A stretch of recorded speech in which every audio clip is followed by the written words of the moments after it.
आज से 1 साल पहले जिसने मैपल लीफ में इन्वेस्ट किया होगा, आज इसकी इन्वेस्टमेंट डबल हो चुकी होगी। लेकिन वही लोग पिछले 1 महीने में -21% तक भी गए होंगे। लेकिन प्राइस नीचे गिरने के बाद आपके माइंड में भी एक सवाल होगा कि क्या ये कोई अपॉर्चुनिटी है या कोई वार्निंग है? मुझे बहुत अच्छे से याद है कि जब 2020 में हर तरफ लॉकडाउन चल रहा था, तब मेरे एक दोस्त मैपल लीफ पर हँसता था और इसकी ये वर्डिंग थी कि सीमेंट कंपनी में क्या रखा है, इसमें हमेशा लॉस ही होता है। और इस टाइम वो ठीक भी था, क्यों ना कि तब कंपनी लॉसेस में थी, इनके ग्रॉस मार्जिन नेगेटिव में थे और डेबिट बहुत ज़्यादा था।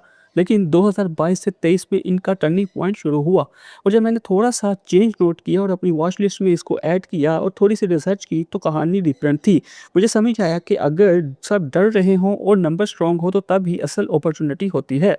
तो दोस्तों, मैपल लीफ कंपनी ही नहीं है, ये पाकिस्तान की नंबर 1 व्हाइट सीमेंट प्रोड्यूसर्स हैं, जिनके पास 90% से भी ज़्यादा मार्केट डोमेस्टिक शेयर हैं और ये लोग व्हाइट सीमेंट के सबसे बड़े एक्सपोर्टर्स हैं। इनके पास अपना 40 मेगावाट का कोयला फायर पावर प्लांट है और इसी की वजह से एनर्जी कॉस्ट कंट्रोल में रहती है। मैपल लीफ पावर लिमिटेड, जो कि इनकी सब्सिडाइज कंपनी है, इस कंपनी ने 2025 में 6.6 बिलियन का इनको डिविडेंड दिया।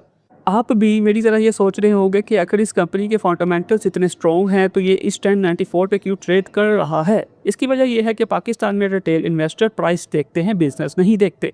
जैसे ही प्राइस थोड़ी सी नीचे गिरती है, तो वो भी बेच देते हैं। लेकिन जो एक समझदार इन्वेस्टर होता है, वो प्राइस और वैल्यू के फ़र्क को बहुत अच्छे से जानता है। मैपल लीफ का फेयर वैल्यू 130 से 140 बनता है। 2020 में कंपनी 4.8 बिलियन के लॉसेस में थी और अब 18.6 बिलियन की अर्निंग की, और ये एक सिस्टमेटिक इम्प्रूवमेंट है, कोई एक्सीडेंट नहीं।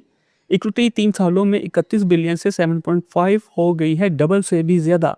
डेबिट डिक्रीज हो रहा है, बैलेंस शीट स्ट्रॉन्ग हो रही है। जब भी इक्विटी इंक्रीज होती है और डेबिट डिक्रीज होता है, तो इसका मतलब ये होता है कि मैनेजमेंट कॉम्पिटेंट है। कंपनी जो प्रॉफिट दिखाती है, इससे ज़्यादा कैश जनरेट करती है और ये क्वालिटी अर्निंग का सबसे बड़ा प्रूफ होता है।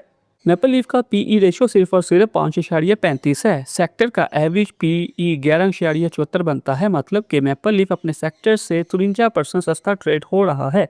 एक ही सेक्टर्स की कंपनीज में इतना डिफरेंस इसलिए है कि मैपल लीफ को मार्केट ने अभी नोटिस ही नहीं किया, या डर की वजह से बेच दिया है।